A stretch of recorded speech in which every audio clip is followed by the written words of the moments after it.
Welcome to English Baba channel. Class 12 English Vistas book का एक chapter है on the face of it. आज हम करेंगे इसके क्वेश्चन आंसर, तो जल्दी से वीडियो को लाइक कर दो। आई होप चिल्ड्रन आपने वीडियो को लाइक कर दिया है और अभी तक चैनल को सब्सक्राइब नहीं किया तो सब्सक्राइब कर दो सो दैट आपको हमारे सारे अपडेट्स मिलते रहे। क्वेश्चन नंबर 1 है, what is it that draws Dairy towards Mister Lam in spite of himself? क्या रीजन है जो डेयरी को मिस्टर लैम की तरफ मतलब एक तरह से खींचता है? तो आंसर समझने से पहले इमेज समझे चिल्ड्रन। डेयरी और मिस्टर लैम दोनों को ही फिजिकली कुछ प्रॉब्लम है। डेयरी का जो गाल है एक साइड से वो जला हुआ है, उस पे एसिड गिर गया था, इसलिए उसको दुनिया के लोगों से ताने मिलते हैं, कोई उस पे हंसता है, इसलिए उसको सबसे मिलना जुलना अच्छा नहीं लगता। ऑन द अदर हैंड अगर हम मिस्टर लैम की बात करें तो उनका जो एक पैर है वो टिन का है। टिन का क्यों है? क्योंकि युद्ध के दौरान किसी बम के फटने से उनके पैर इंजर्ड हो गया था। तो जब डेरी ये देखता है कि इस आदमी का एक पैर नहीं है फिर भी ये कितना खुश रहता है, दूसरों को पॉजिटिविटी से भर देता है, कहीं ना कहीं डेरी उनकी तरफ अट्रैक्ट होता है। तो आंसर ये लिखेंगे, both Derry and Mister Lamb suffer from physical impairment. चाहे डेरी हो या मिस्टर लैम हो, दोनों को ही फिजिकली कुछ ना कुछ दिक्कत है। Dairies one side face is burned bye acid. Dairy का जो एक साइड का जो गाल है, जो फेस है, वो जला हुआ है एसिड से। Mister Lamb has a tin leg because his real leg got blown off during the war. उन मिस्टर जो लैम है उनका एक पैर टिन का है क्योंकि वो वॉर के समय किसी बॉम्ब की वजह से युद्ध में उड़ गया था। Derry was also impressed from Mister Lamb's positive attitude. और दूसरी बात डेरी को जो उनकी अच्छी लगती है वो ये है कि मिस्टर लैम की कि उनका एटीट्यूड बहुत पॉजिटिव है despite such a difficult life, जबकि उनके जीवन इतना मुश्किल है। So all these qualities of mister Lamb draws Derry towards him. तो मिस्टर लैम की ये सारी जो क्वालिटीज हैं डेरी को उनकी तरफ अट्रैक्ट करती है। In which section of the play does Mr. Lamb display sign of loneliness and disappointment? जब हम इस चैप्टर को पढ़ते हैं तो हमें कहां पे पता चलता है कि ठीक है मिस्टर लैम काफी पॉजिटिव है लेकिन कहीं ना कहीं वो अकेले हैं और उदास हैं। पहले तो इस क्वेश्चन का आंसर देंगे। देखो, in the middle section of the play Mister Lamb display sign of loneliness and disappointment. पहले तो ये लिख देंगे कि बीच में हमें ये पता चलता है कि मिस्टर लैम कहीं ना कहीं अकेले हैं और डिसअपॉइंटमेंट फील करते हैं।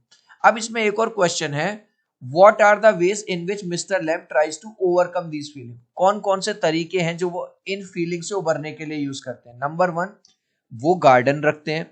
ठीक है, गार्डन की देखभाल करते हैं, खिड़कियों को हमेशा खुला रखते हैं कि उसमें से बच्चों की आवाज आए, किसी की ठंडी हवा आए।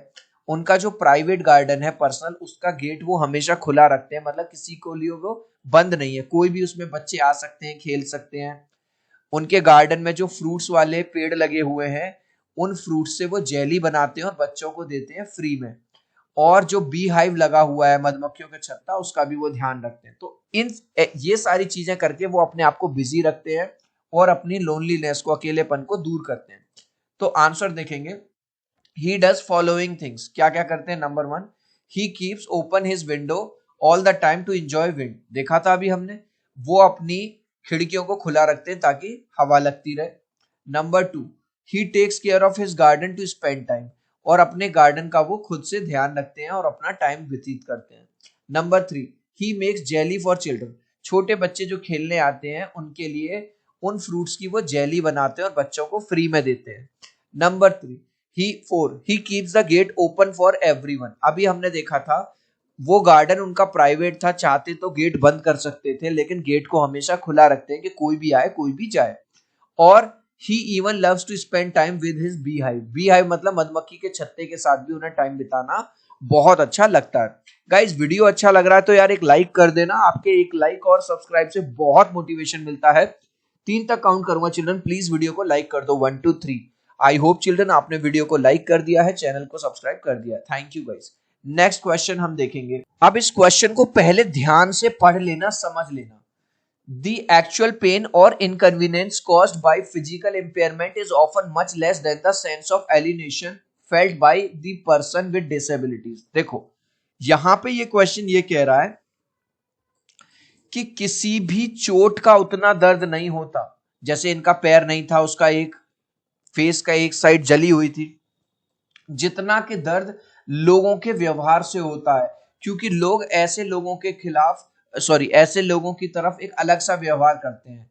ठीक है, तो यहां पे राइटर हमें यह बताना चाह रहा है कि ऐसे लोगों को वो चोट जो एक बार लगी थी, वो फेस जो एक बार जला था, वो तो एक बार चोट लग गई तो लग गई, लेकिन लोगों के जो ताने होते हैं, लोगों की जो नजर होती है, या जो डिफरेंट एटीट्यूड होता है, वो उन्हें रोज सताता है।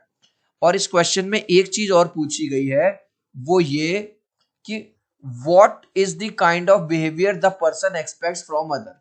इस तरह का पर्सन जिसको कोई इंजरी हो गई हो, जिसका एक पैर नहीं है, एक हाथ नहीं है, उसका एक गाल जला हुआ है, किसी की एक आंख नहीं, वो क्या चाहता है? वो ये चाहता है कि सोसाइटी के दूसरे लोग उसके साथ वैसा ही व्यवहार करें जैसा दूसरे लोगों के साथ होता है, यानी उसके साथ भी कोई भेदभाव ना किया जाए।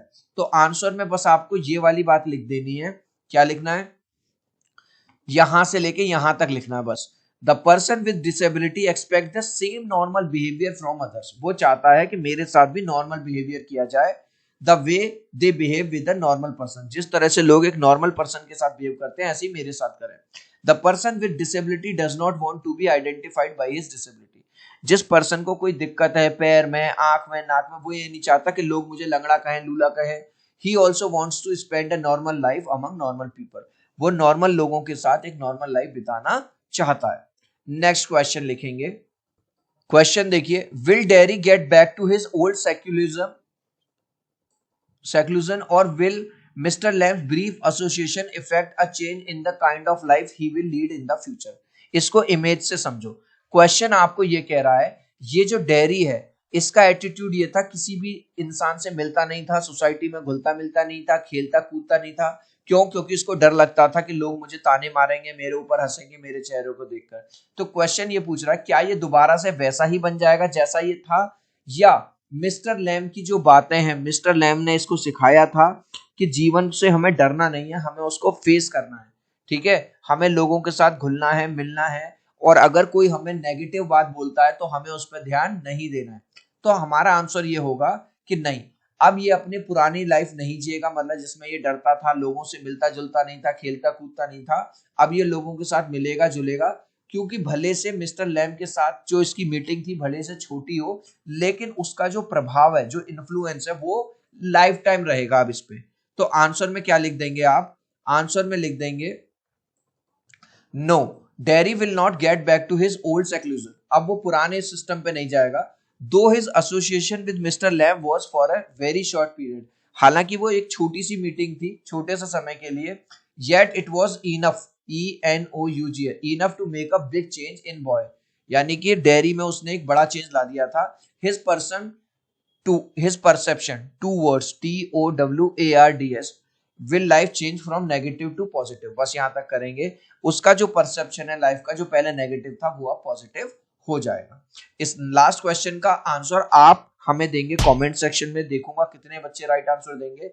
Mister Lamb has one leg off. Mister Lamb का जो एक पैर है, किसका बना हुआ है? प्लास्टिक का, आयरन का, या टिन का? आप चाहो तो अपने आंसर में कमेंट में A, B या C लिख देना, मैं समझ जाऊंगा। सो आई होप मेरा ये वीडियो आपको बहुत अच्छा लगा होगा। प्लीज वीडियो को लाइक कर देना, चैनल को सब्सक्राइब कर देना। अब हम मिलते हैं अगले वीडियो में। Bye bye.